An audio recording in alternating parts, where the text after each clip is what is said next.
Buongiorno a tutte e a tutti. Sono Alessandro Vinci, sono qui sì come iscritto e attivista di Progress, ma anche e soprattutto lo voglio rimarcare perché è presidente della FIARC Confesercenti, cioè una delle associazioni di categoria del mondo dell'artigianato e del commercio. FIARC sta per Federazione Italiana Agenti e Rappresentanti di Commercio. Perché gli indipendentisti stanno nelle organizzazioni di categoria italiane. Noi siamo ancora nella Repubblica Italiana. Repubblica che però si dimentica spesso e volentieri di quello che è anche il nostro mondo. Un mondo che rappresenta flusso di merci, di idee, di persone. In Sardegna siamo 5.000 imprese. E siamo coloro nelle cui mani passa l'80% delle merci che voi utilizzate quotidianamente.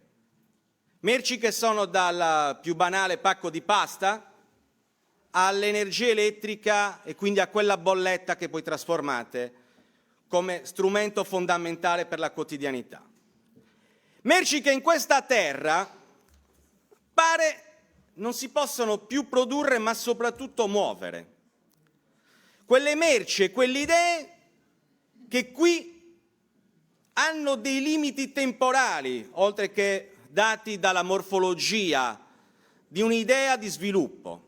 E quando parlo di morfologia parlo del fatto che noi, con una volgarità allucinante, che è spiegata dall'idea la Sardegna è un'isola, quindi ha dei costi nella sua mobilità delle persone e quindi delle merci, di fronte a questa volgarità, perché è volgare considerare uno spazio che sta in mezzo al mare, che è il luogo, lo strumento dove passano il 99% delle merci al mondo, bene, noi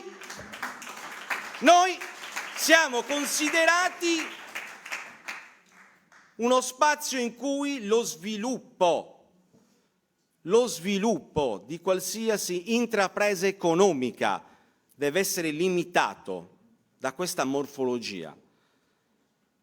Vedete che qui sotto c'è un'idea di razzismo e non sto banalizzando, perché quando parlo di razzismo parlo di limitazioni date dalla natura ed è quello il concetto base del razzismo.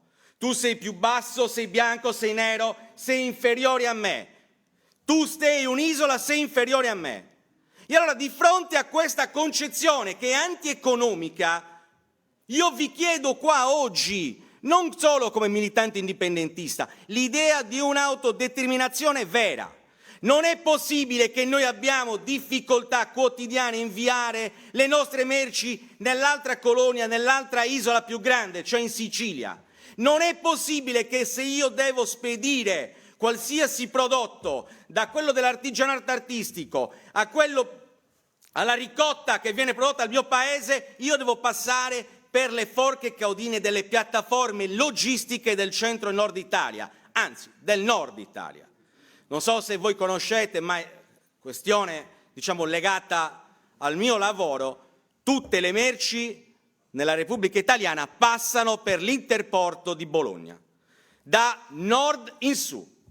Tutte le merci che vengono esportate all'estero, cioè fuori Repubblica Italiana, passano attraverso un oligopolio di agenzie doganali che stanno fondamentalmente a Verona, Vicenza, Milano. Mi si potrebbe rispondere perché voi sardi non lo fate? Perché c'è stata una limitazione negli ultimi 30 anni sulla legiferazione, sulla capacità di esportazione data da vincoli strutturali, perché se tu mi tagli le strade, se tu mi blocchi i porti, se tu non sei capace di gestire un'offerta che vada fuori dal monopolio dei trasporti dato dalla Repubblica Italiana, che poi lo trasferisce a un solo imprenditore, e parlo quindi del problema della Tirrenia, ecco che io non ho i capitali e la forza intanto per potermi proporre all'estero. Mi si deve spiegare perché. Io sono ad Oristano e ancora oggi la porta verso l'Atlantico non può essere sviluppata. Io sono al centro del Mediterraneo. sono lo spazio, e qui vi sono studi che da 30-40 anni le università di Genova e di altri spazi importanti, accademici, hanno elaborato e presentato davanti alle istituzioni pubbliche qua a Oristano, dimostrano quanto la Sardegna sia la terra logistica per eccellenza. Siamo uno spazio al centro, stiamo tra Rotterdam e Città del Capo. Lo fanno gli altri, noi no. Noi siamo bloccati. Siamo bloccati quando la discussione sugli aeroporti della Sardegna viene limitata a quanto sono bravo, capace a costruire un unico ente che poi dovrebbe gestire solo il turismo centrico. Quest'altra volgare idea per cui noi viviamo solo da maggio a settembre. Io da maggio a settembre ho problemi miei personali come quelli degli altri 5.000 lavoratori.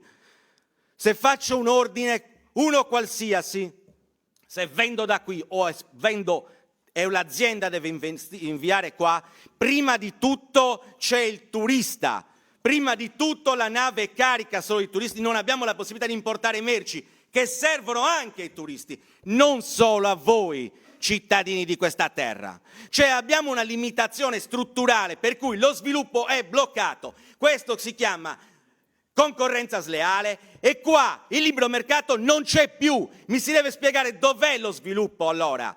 Quando viene a mancare la possibilità di costruire. Lo dico con questioni fondanti, cioè noi abbiamo l'Unione Europea che parla di impossibilità finanziarie sul mercato dei trasporti, perché il mercato legato alla concorrenza europea, qualsiasi finanziamento, però siamo bloccati contemporaneamente. Non abbiamo la possibilità, cioè, di investire su navi e trasporti nostri, perché sarebbe concorrenza sleale. E non è concorrenza sleale il momento in cui io ho una merce che arriva qui con 1 mese, 2 mesi di ritardo e altri invece quello stesso prodotto lo possono avere in pochi giorni. Non è forse una situazione che vincola anche il mio artigiano, anche la mia impresa?